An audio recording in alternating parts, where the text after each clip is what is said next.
ئەوەی لە حەمدانیە ڕوویدا کارەسات نییە، ئەوە تاوانە.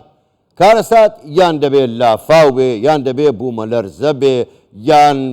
شتێک لەو بابەتانە بێت کە لە دەرەوەی ئیرادەی مرۆڤە. بەڵام ئەمەی ڕوویدا لەوێ بەڕاستی ئەمە چیکە لە کەم تەرخەمی و گەندەڵی بە و لاوە شتێکی کە نییە. معقولە زیاد لە 100 کەس بوون بە قەرەبرو، زیاد لە 200 کەس سوتاون، چێ ئیجازەی بەم هۆڵەداوە دروست بکرێت؟ ئەمانە کۆمەڵێ بابەتن. ئێمە قسەی تر و زیاد پرسی زیاتریش لەگەڵ میوانەکەمان دەکەین. میوانەکەمان زۆر بەڕێز. شێروان دووبەردانی ئەندامی پەرلەمانی عێراق ڕاستەوخۆ لە سێدۆی ژووری هەواڵ لە لامان میوانە. کاک شێروان زۆر بەخێربی، سوپاس بۆ بەشداریکردنیشتان لەگەڵمان. با بەڕاستی لە ئەو پرسیارەوە دەست پێ بکەین، ئایا بە تەنها سەردانی بەرپرسە باڵاکانی عێراق، سەرۆک کۆمار، سەرۆک وەزیران، سەرۆکی پەرلەمان، هەر ئەمە کافیە بۆ لای ئەو قوربانیانی لێون، یاخود ئەگەر مەبلەغێ پارەیان بۆ تەرخان بکرێ و ئیتر بیانەوێ هەموو شتەکان دیزە بە دەرخۆنە بکەن؟ زۆر سوپاس حاکم، سلااو ڕێزم بۆ جەنابەت بۆ میێرانی خۆشەویست. یعنی بەداخەوەی کە جەنابەت ئیشارەت پێداوڕەکە، یعنی ماوەی 7 دقە یان زیاتر کەمترم یەکەم شەخص بووم کە حاضر بووم لەو ڕووداوە لە حەمدانیە. ئەو کارەساتە کە کرا زێتر لە 300 کەس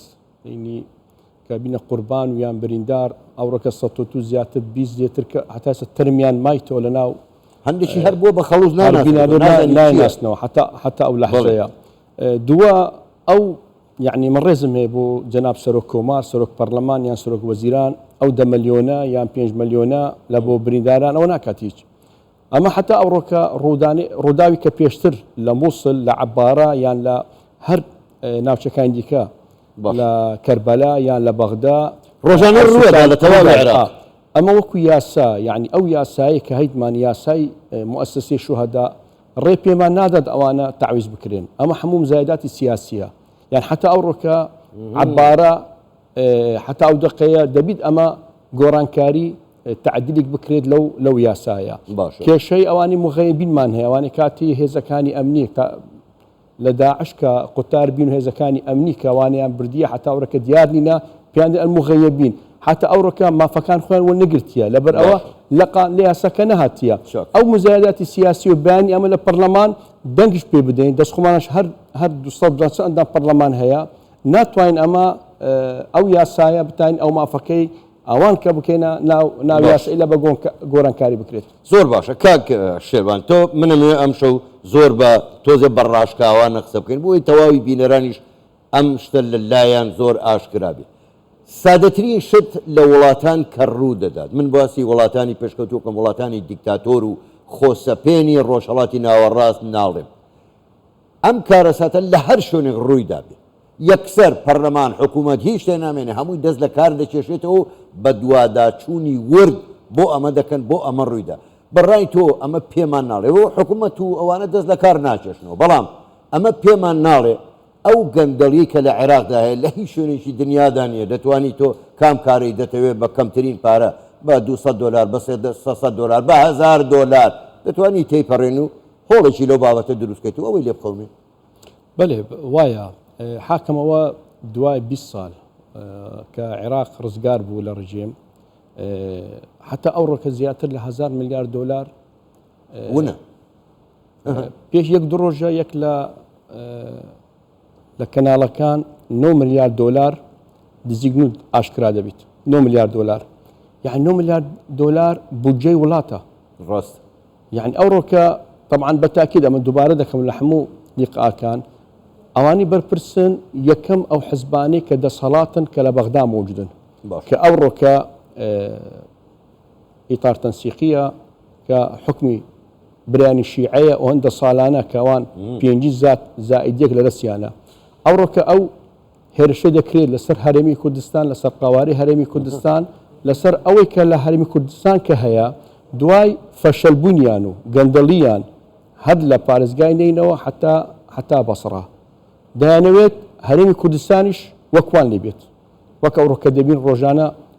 ئەو ڕووداوی کە ئەوڕۆکە کە یەک دو ڕۆژە لە حەمدانی بیە لەوە زیاتر لە کاتی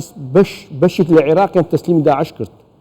سێ ساڵ پارێزگاکانی خومان با بڵێن نینەوە سەلاحدین و ئەمبار و هەندێک لای کەرکووک و لای بابل لەبەر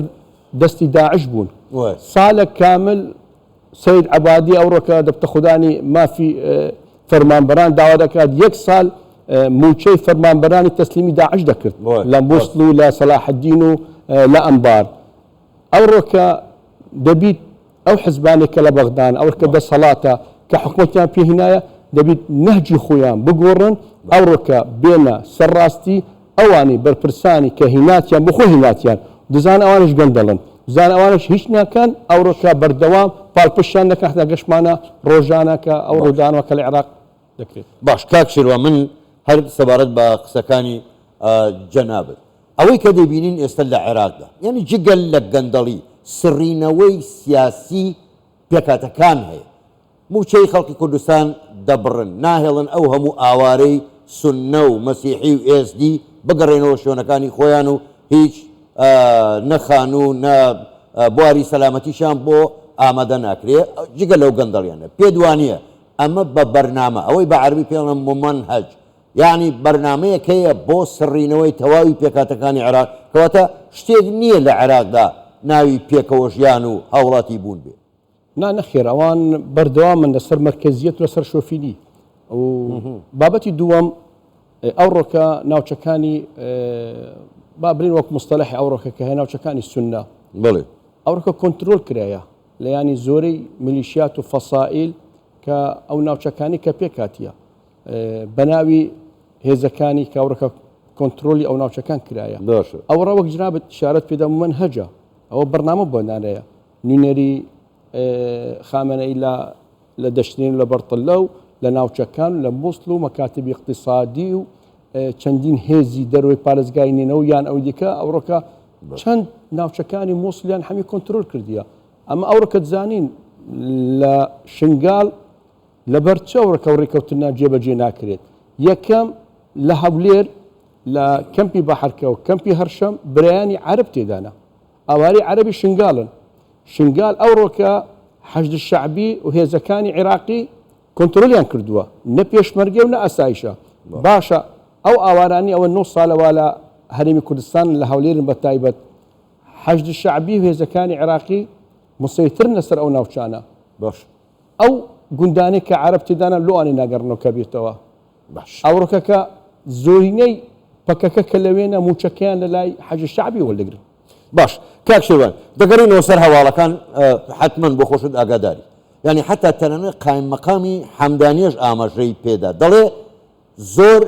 واریدە یعنی لەوەیە چێ وابێ دەستێک لە پشت ئەوە بێ بەپێی ئەو ڤیددیوانش کە بڵاو بۆتەوە لە تۆڕە کۆمەڵایەتەکان ئەو یاریە ئاگرینانە تەنانەت دەست تەنانەت نایلۆنیش پەڕەکاغەزێکیش ناسووتێنێ ینی ئەگەر ئەمە دەرکەوت دەستێک لە پشت ئەمەوەیە پێ دوایە هەوڵێک بدرێ بۆ سزادانی ئەو کەسانە یاخۆت ئەوەی وەکو وتم نەخێر بۆ دەرپەڕاندنی کریسیانە لە دەشتی نینەوە ئەمەوە چەندین ساڵە کاتی حکومەت یان پەرلەمان تەشکیلی بوونی لژنە یعنی تاوا کۆتایی بە و ڕووداوە هات بەیانیش وەزیری ناخۆڕەکە شارت ئەوڕەکە گوتی بەیانی ئەمن ئیعلانی نەتایجی ئەو ڕووداو دەکەم بێت ئاگرە ناتوانیت کەسی تۆمەتبار بکات وەزیری ناخۆ ئەو ڕووداو دەگەتە ڕووداوی پێشتر ئەوانەی کە کرای لە عێراق باش ئەو مەسئولە خاوێنی ئەو قاعی هەیسەم کە دەجی گیرا لە ئاسایش لە هەولێر تەسلیمی بەغدا کرا ئەو بەرپرس دەبیت یان یەک دوو وەڵی ئیتفاعیت نیان سەلامی مهنیت ئەو جێبەجێ نەکردیە بەس ئەوڕۆکە لە عێراق و لە جیهان هەموو دیتیان ئەو ڤیدیۆیان دیت کە ناکرێت لە جیهان نەکرایە ماوەی 5 دقه 7 دقه یان حتا 10 دقه ئەو ئاگرا بەو لەحزەیە چۆن کۆنتترۆل ناکرێن یعنی ناکرێت ئەوڕۆکە لە هەر شوێنێک بیستە هەر پەردەکە بیت هەر لە مالەکە بیت ئاگریش بگریت کاتی پێویستیە معقول نییە خلال چەند دقەی کە تو ئەو فیلە قاعی گەورەیە زیاتر لە هزار هاوڵاتی وا تێدا مەوجودن بەوە زیاتر لە 50 کەس هەموو یعنی بۆ سوتێن بە تەواوی بێژگە لە ئەوانی دیکە کە بریندارن و ئەوڕۆکەمانەوانی کەشکە عمر خۆیان کردیە بە تاکید ئەمە ناتوانێت ئەوڕەکە یعنی لە هیچ لێکۆڵینەوەیکی سەرەتایی بەپێی زانیاریەکانی ئێوە جەناب ئەندامی پەرلەمانی هیچ لێکۆڵینەوەیکی سەرەتایی کراوە سەرداوێک دەستکەوتووە ئەمە یعنی جگە لە ئەوەی ڕسمیەکان ئەمە ئەوەی خەڵک ئەوڕەکە گەشتە قەناعەت کە ئەو ڕووداوە ڕووداوێکە کرایە مفتعلە ئەوە خەڵکەکە گەشتە قەناعەت 100% کە ئەوەکەم قسانکە دەکەم قسانی خەڵک دەکەم کەەوە چەندی ڕۆژ ئەمە دقە بەدقە کاتی یەکەم گەشتمان لەگەڵ بەڕێز کاکنەوەزاد هادی بەرپرسی مەکتەبی مووسڵمان لەگەڵ بەڕێز ئومێد خۆشنا و محافزی هەولێر حتا سعات 4 بەیانەمە لەسەر خەت بووین یەکەم تیمی دوای بریاری جناب سەرۆک حکومەت لە بۆ قەرەقۆش تیمی کوردستان گەشتیە ئەو خەڵکی ئەو دەخەشکە لەوێ بوون دەوەتی ئەوە دەستی تێدا هەیە ئەو دەمنێتەوە بەیانی وەکو ڕسمیات ئەمە زانین بەیانی ڕسمیات بەیانی ئاگرەکەی و تەواو زۆر باشە زۆر بەڕێز شێروان دوو بەردانی ئەندامی پەرلەمانی عێراق گەلێک سوپاس بۆ بەرداریکردنتان لەگەڵمان سوپاس بۆ ئێوە شەوتان باش